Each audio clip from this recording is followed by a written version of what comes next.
Good morning everyone. চলে এলাম আজকে টিউসডের ব্লগ নিয়ে। আজকে টিউসডে আমি কি রান্নাবান্না করেছি আপনাদের সাথে আমি শেয়ার করব। তো আপনারাও আমার সাথে শেয়ার করবেন যে আপনারাও কী রান্নাবান্না করেছেন। তো চলুন স্টার্ট করছি আমার ব্রেকফাস্টের মেনু থেকে। আজকে ব্রেকফাস্টে হয়েছে আলু পরোটা, দেখতে পাচ্ছেন,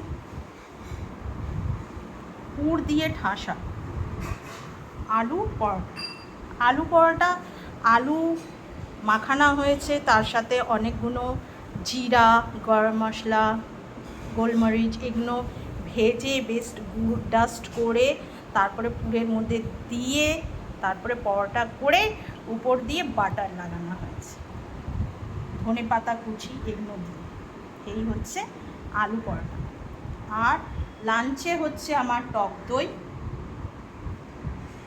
আর আজকে করা হয়েছে মিক্স ফ্রাইড রাইস, কাজু, কিশমিশ, চিকেন, ক্যাপসিকাম, গাজর, ঠিক আছে, এগ, টমেটো, এই সমস্ত কিছু দিয়ে দেহরাদুন রাইস দিয়ে হয়েছে মিক্স ফ্রাইড রাইস। শুধু ব্রাউনটা নেই, বাকি সব কিছু রয়েছে। এই হচ্ছে মিক্স ফ্রাইড রাইস আমার লাঞ্চের মেনু। আর তার সাথে নিয়ে যাচ্ছি এগ চিলি।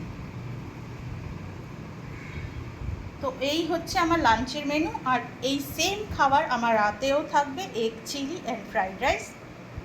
আর ব্রেকফাস্টে আমার হচ্ছে আলু পরোটা, টকের দই। এই হচ্ছে আমার আজকে সারাদিনের মেনু। আপনাদের কি রান্নাবান্না হয়েছে ফ্রেন্ডস, কমেন্টসের মাধ্যমে জানাবেন। ভিডিওটা ভালো লাগলে একটা ছোট্ট করে লাইক করে দেবেন, শেয়ার করে দেবেন। আর খুব খুব খুব ভালোবাসা দেবেন, আশীর্বাদ করবেন, ঠিক আছে, যাতে আমি রোজ নিত্য নতুন ভিডিও আপনাদের সামনে নিয়ে আসি। Tata, bye bye, see you. ভালো থাকবেন, সুস্থ থাকবেন, সাবধানে থাকবেন। Thank you everyone.